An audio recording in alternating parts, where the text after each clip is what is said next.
Three important fire button setting जिसको on करते ही आपका फायर बटन हो जाएगा बहुत ज्यादा पावरफुल, जो आपके गेम प्ले को बना देगी अज्जू भाई से राइज स्टार। अरे यार क्या बात कर रहे हो यार भाई साहब, मतलब कुछ भी बोलो। तो ऐसे अज्जू भाई का भी आजकल गेम प्ले सुधर गया है फायर राइज गेमिंग के टिप्स एंड ट्रिक देखकर। तो आज के इस खतरनाक सी वीडियो में आपको ऐसे 3 फ्री फायर के फायर बटन की सेटिंग्स बताऊंगा जिन्हें आप सेट करने के बाद अपने गेम प्ले को एक नए लेवल पे पाओगे। तीसरे वाले सेटिंग को जैसे ही आप ऑन करोगे आपका हेडशॉट तो लगेगा ही साथ आपका हेडशॉट लगने का जो स्पीड है वो इस लेवल का होगा, एनिमी सदमे में चल जाएगा भाई मुझे हेडशॉट लगा कैसे। यहाँ पे क्या हो रहा है? मूवमेंट स्पीड भी बढ़ने वाली है। जोर जोर से बोल के लोगों को स्कीमें बता दे। इस वीडियो को देखना है आपको बिल्कुल एंड तक, एंड तीसरे वाले ट्रिक को तो गलती से भी मिस मत करना।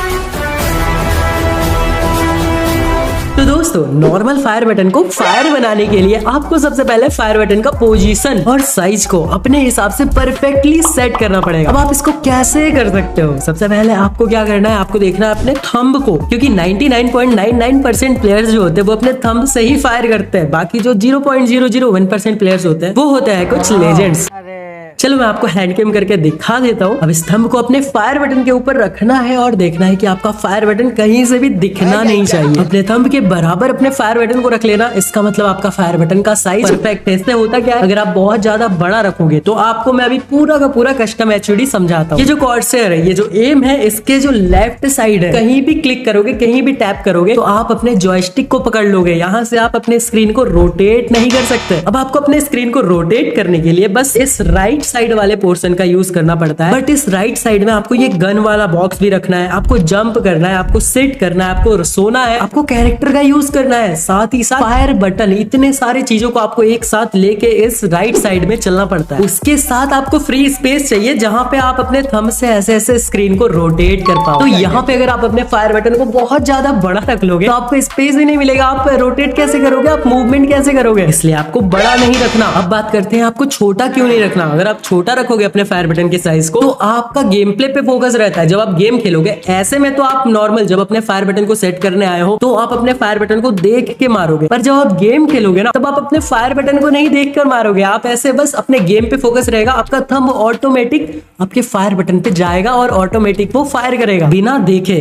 तब कई बार क्या होता है, अगर आपका फायर बटन बहुत छोटा है तो आपका थंब जो है वो थोड़ा सा इधर उधर चला जाता है, जिसकी वजह से फायर नहीं होता है। तब क्या होता है, आपको एनिमी मार के चला जाता है। यहाँ पे ये मिस्टेक होती है। इसलिए दोस्तों साइज तो मैटर करता है, साइज परफेक्ट होना चाहिए, ज्यादा बड़ा भी नहीं, ज्यादा छोटा भी नहीं। अब बात करते हैं फायर बटन के पोजीशन की। मैंने अपने बहुत सारे वीडियोस में कहा है कि अपने फायर बटन को रखना है आपको थोड़ा सा नीचे, जिससे कि आपको ड्रैग करने के लिए एक अच्छा सा जगह मिले। पर फिर मैंने एक चीज नोटिस किया कि जब हम ड्रैग करते हैं तो वो कुछ मिली सेकेंड्स में ही ड्रैग होके ऊपर चला जाता है, एंड हमें सिर्फ एनिमी के यहाँ से यहाँ तक एम को लेके जाना होता है। अब एम पैर से हेड तक जाएगा, उसमें स्पीड मैटर करता है यार, डिस्टेंस मैटर नहीं करता। फायर बटन को मैं कितना ऊपर तक ड्रैग कर रहा हूँ, हाँ ये तब काम आएगा जब मैं एक ही गन से बहुत देर तक लगातार फायर करूँ। पर मेरी वीडियोस में आपने ये भी सीखा होगा कि आपको लगातार कभी भी किसी भी गन से फायर नहीं करना है, उससे आपका गन रिकॉइल करेगा और आपका गोली इधर उधर जाएगा, हेडशॉट तो लगेंगे ही नहीं। आपको 5 से 6 गोली एक बार में फायर करना है। फिर अगर एनिमी नहीं मरता है, इतने में तो एनिमी हेडशॉट से खत्म हो जाना चाहिए, बट फिर भी अगर नहीं होता है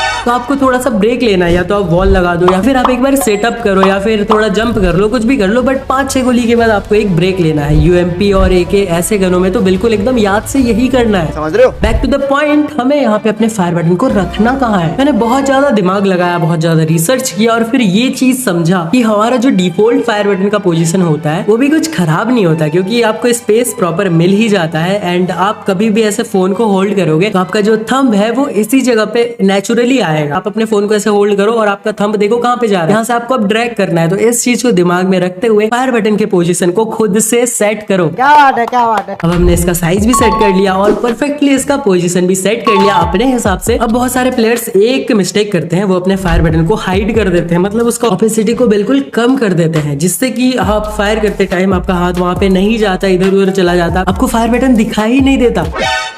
कहाँ देखिए, कभी भी अपने फायर बटन के साइज को 50-60 से कम ही नहीं करना चाहिए, उससे ज्यादा ही रखना चाहिए, क्योंकि हमारा माइंड ऐसे वर्क करता है, वो चीज दिखाई देगा तो फास्ट हमारा हाथ, हमारा जो थंब है वो फास्टली उस चीज पे जाएगा। अगर वो दिखाई नहीं देगा, हमें ऐसे अंधा मारेंगे, कई बार उस पे टैप नहीं होगा, इधर उधर हो जाएगा, बिल्कुल ही फास्ट उस चीज पे नहीं जाएगा। हमारा माइंड ऐसे ही वर्क करता है यार, जो चीज दिखाई देता है उस पर हमारा मूवमेंट फास्ट होता है। आप इस चीज को एक बार ट्राई करके देखना, एक बार बिल्कुल ऑपोजिट 0 करके देखना और एक बार 100 पे करके देखना, आपको बहुत ज्यादा डिफरेंस पता चलेगा। बाकी एक चीज मैंने यूट्यूब पे कहीं पे तो देखा था कि ये जो लेफ्ट फायर बटन है ना, इसको ला के फायर बटन के ऊपर रख देना होता है और उसके बाद इसको पकड़ के फायर करना होता है, ड्रैग करना होता है, तो बहुत अच्छे से ड्रैग होता है। पर इस चीज को मैंने ट्राई किया अपने फोन में तो मुझे कोई भी डिफरेंस का अनुभव नहीं हुआ। आप चाहो तो आप इस चीज को ट्राई कर सकते हो और मुझे कमेंट में बताने क्या ये चीज वर्क कर रही है, या इससे ज्यादा हेडशॉट लग रहे हैं या फिर क्या हो रहा है इस चीज से। बाकी इस फायर बटन का काम होता है एनिमी को हेडशॉट मारना और कोई काम नहीं होता, क्योंकि आप एनिमी को 10 बॉडी शॉट मारोगे 20-20 का, तब जाके वो डाउन होगा। वहीं पे अगर आप एनिमी को 2 हेडशॉट मार दोगे तो वो खत्म हो जाएगा। बात तो सही है। और हेडशॉट मारने के लिए आपको ऑलवेज करना रहता है ड्रैग, और ड्रैग करने के लिए काम करता है हमारा सेंसिटिविटी। अगर आपका सेंसिटिविटी परफेक्टली सेट है तो आप इजीली एनिमीज को हेडशॉट मार पाओगे। फायर बटन का रोल तो रहता ही है 90%, पर सेंसिटिविटी भी इसमें वर्क करती है और उसका भी रोल रहता है 90%। टोटल हो गया 180% भाई। मैं तो यही कहूंगा कि आप जितना ज्यादा हो सके अपने सेंसिटिविटी को रखो।